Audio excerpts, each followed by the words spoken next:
Alkisah, di pesisir laut selatan Pulau Jawa, ada seorang pengembara bernama Raden Budo. Ia adalah seorang pemuda yang tampan dan gagah perkasa. Dalam pengembaraannya, ia selalu ditemani oleh seekor anjing dan kuda kesayangannya. Suatu siang, seusai mandi di pantai, Raden Budo beristirahat di sebuah pohon ketapang yang sangat rindang. Buayan angin pantai yang sejuk membuat pemuda itu begitu cepat terlelap. Dalam tidurnya, ia bermimpi bertemu dengan seorang gadis yang sangat cantik jelita. Kecantikan gadis itu membuat hatinya sangat terpesona. Ia melihat gadis itu tersenyum manis seraya mengulurkan tangannya. Namun, saat ia hendak menyambut ulur tangannya, tiba-tiba sebuah ranting kering jatuh mengenai badannya. Sehingga itu membuat Raden Budo terbangun dari tidurnya. Raden Budo membanting ranting itu keras-keras karena ia merasa geram tidak bisa melanjutkan mimpinya. Sejak peristiwa itu, Raden Budo tidak tenang karena senyum manis gadis itu selalu terbayang di pelupuk matanya. Walaupun hanya mimpi, namun ia merasa bahwa pertemuannya dengan gadis itu seperti kenyataan. Oleh karena penasaran, ia pun memutuskan pergi mengembara ke utara untuk mencari gadis impiannya. Setelah menyiapkan perbekalan yang cukup, Raden Budo memacu kuda kesayangannya menuju arah utara. Sementara anjingnya berjalan di depan sambil mengendus-endus untuk mencari jalan bagi tuannya. Setelah berhari-hari berjalan menapaki jalan tepi, tibalah Raden Budo di sebuah tempat tinggi yang dikenal bernama Tali Alas atau yang kini disebut sebagai pilar. Dari tempat itulah Raden Budo dapat melihat pemandangan samudra biru yang membentang luas dari pantai yang sangat indah. Sejenak ia beristirahat di tempat itu sambil menikmati bekalnya yang masih tersisa.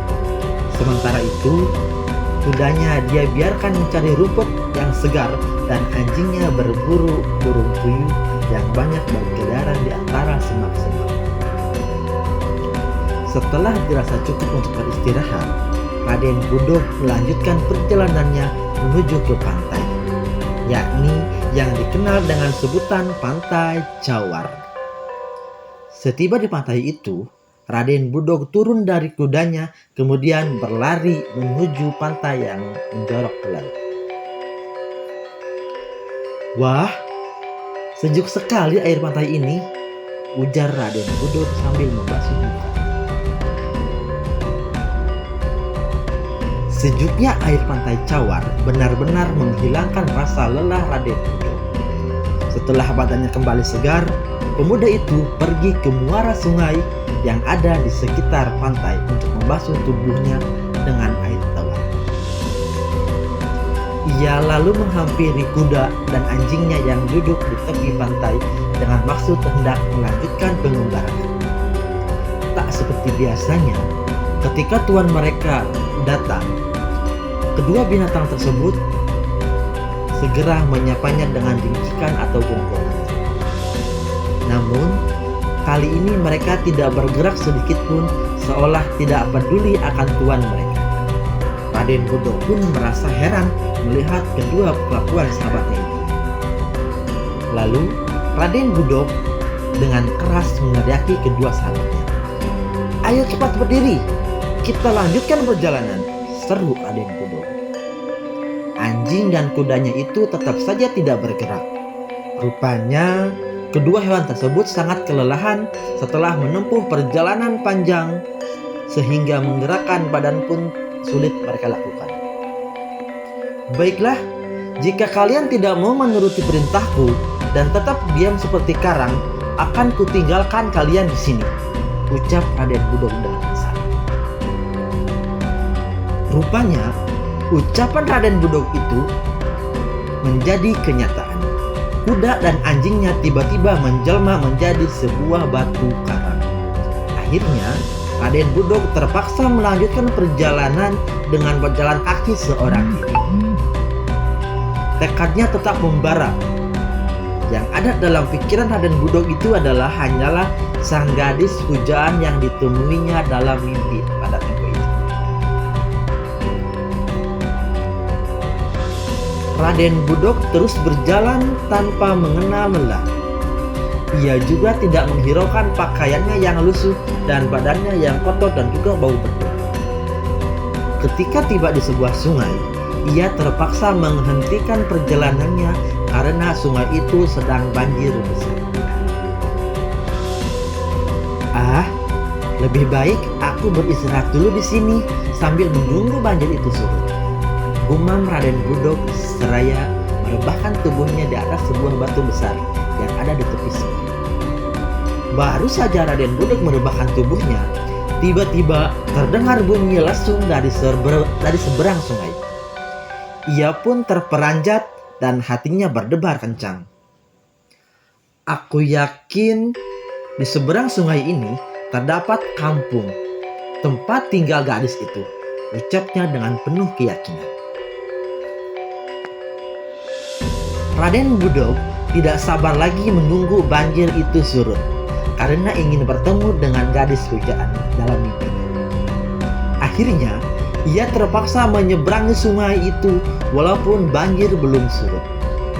Dengan segenap tenaga yang ia miliki, ia pun berhasil menyeberangi sungai itu. Saat tiba di pintu masuk kampung, Raden Budok memutuskan untuk beristirahat sejenak guna memulihkan tenaga sambil menikmati keadaan sekitar. Beberapa saat kemudian, alunan bunyi lesung yang merdu dalam kampung itu kembali terdengar. Hati Raden Budok semakin berdebar kencang karena merasa gadis itu semakin dekat di hatinya. Ia pun segera berdiri dan melangkah menuju sumber bunyi lesung tersebut. Semakin jauh ia masuk ke perkampungan, bunyi lesung semakin keras terdengar. Tampaklah gadis-gadis kampung sedang asyik bermain lesung atau ngagondang. Kebiasaan bermain lesung tersebut sudah merupakan tradisi penduduk kampung itu saat akan menanam padi. Namun, tradisi itu mereka lakukan tidak mereka lakukan jika bertepatan pada hari Jumat. Karena bagi mereka, hari Jumat itu adalah dianggap sebagai hari keramat. Sementara itu, Raden Budok terpesona menyaksikan tangan-tangan gadis tersebut yang begitu lincah dan terampil mengayunkan dan menumbuhkan alu ke dalam lesung.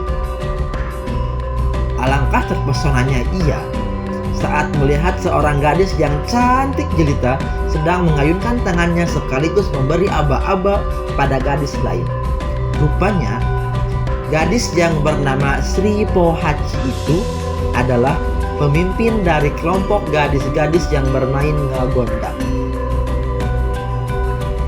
Itulah gadis yang pernah hadir dalam mimpiku, ucap Raden Budok. Betapa senangnya hati Raden Budok karena gadis yang selama ini ia cari kini ada di depan matanya.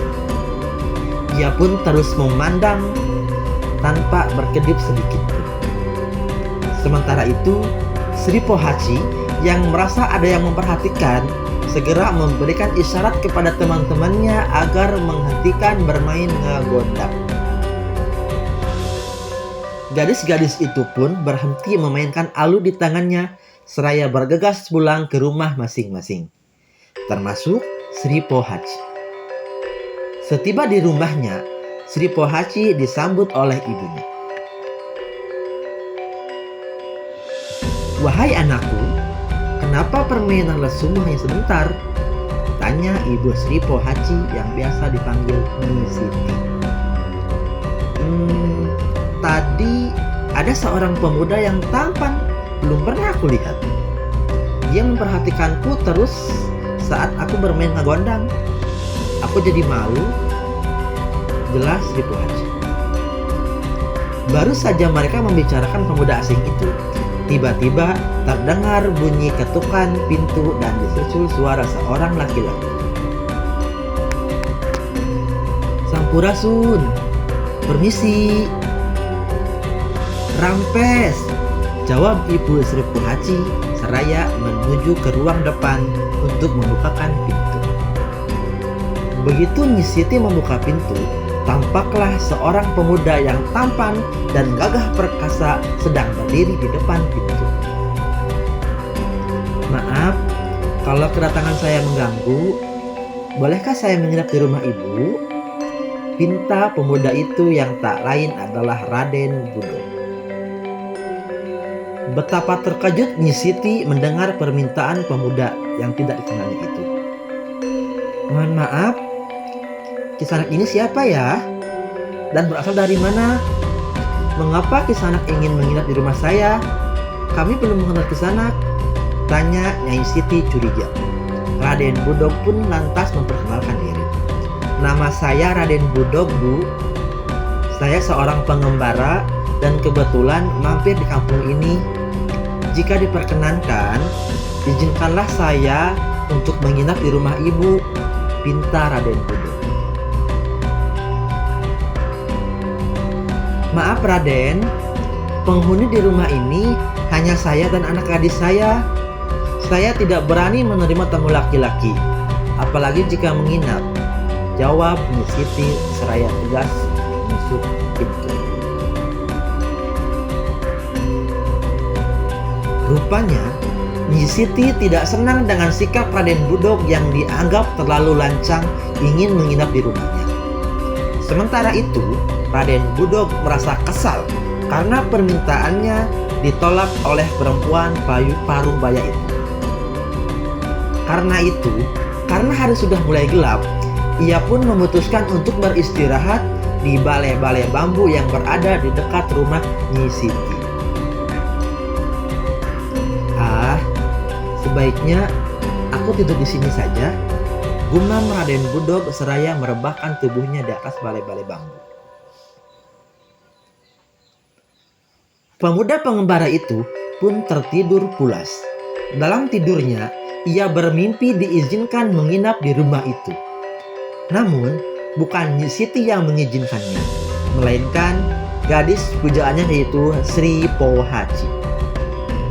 Di tengah-tengah menikmati mimpi indahnya, tiba-tiba hidungnya merasakan wangi kopi yang menyegarkan. Begitu ia membuka matanya, tampak matahari sudah muncul di ufuk timur dan seorang gadis berdiri di sampingnya. "Silahkan diminum kopinya Raden," kata gadis itu. "Hai, nama kamu siapa? Dan dari mana kamu tahu namaku?" tanya Raden Budok pura-pura tidak tahu bahwa gadis itu adalah Sri Pohaci. "Namaku Sri Pohaci, anak Nyi Siti," jawab sang gadis memperkenalkan diri. Rupanya, diam-diam Sri Pohaci pun jatuh hati kepada Raden Budok yang tampan itu. Setelah beberapa hari kemudian, Raden Budok berhasil menjalin kasih dengan Sri Pohaci dan mereka pun bersepakat untuk menikah. Sebenarnya, Nyi Siti tidak setuju jika anaknya menikah dengan pemuda yang tidak diketahui asal-usulnya. Apalagi ia tahu bahwa pemuda itu keras kepala. Namun, karena tidak ingin mengecewakan hati anaknya, ia pun terpaksa merestui pernikahan mereka. Setelah menikahi Sri Pohaci, Raden Budok pun menetap di kampung itu. Setiap kali istrinya bermain lesung dengan gadis-gadis kampung, ia selalu datang menyaksikannya karena ia senang mendengar nada lesung dan sesekali belajar bermain lesung.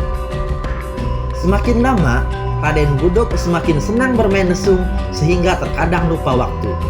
Saking senangnya, ia tetap bermain lesung walaupun pada hari Jumat. Padahal istrinya sudah memberitahu sebelumnya bahwa bermain lesung pada hari Jumat itu sangat dipantangkan. Berkali-kali ketua kampung itu memperingatkan akan hal itu. Namun Raden Budog yang keras kepala itu tidak menghiraukannya dan tetap bermain lesung hingga hari Jumat. Perilaku Raden Budog semakin menjadi-jadi. Ia terus menabuh lesung sambil berlompat-lompat kegirangan ke sana kemari seperti seekor lutung. "Lihat, lihat, ada lutung bermain lesung!" teriak para warga.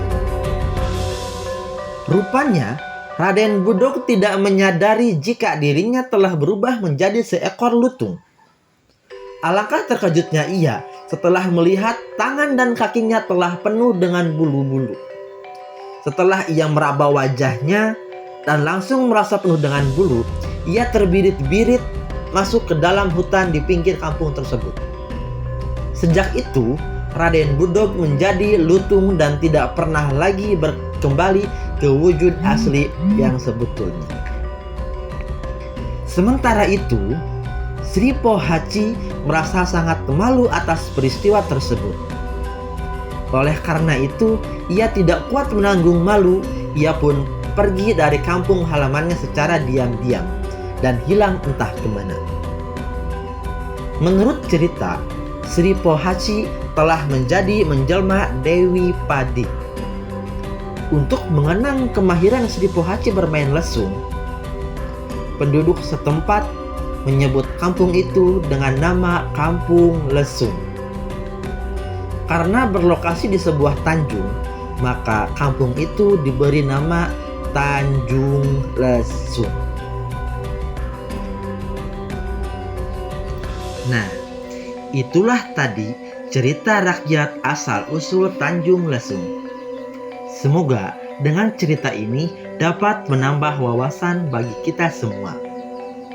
Pesan moral pada cerita ini, kita hendaknya mematuhi dan menghormati adat istiadat yang berlaku di suatu daerah. Seperti makna peribahasa, di mana tanah dipijak, di situ langit dijunjung. Yang berarti dimanapun kita berada atau bertempat tinggal, hendaklah kita menuruti adat istiadat dan kebiasaan yang berlaku di daerah tersebut.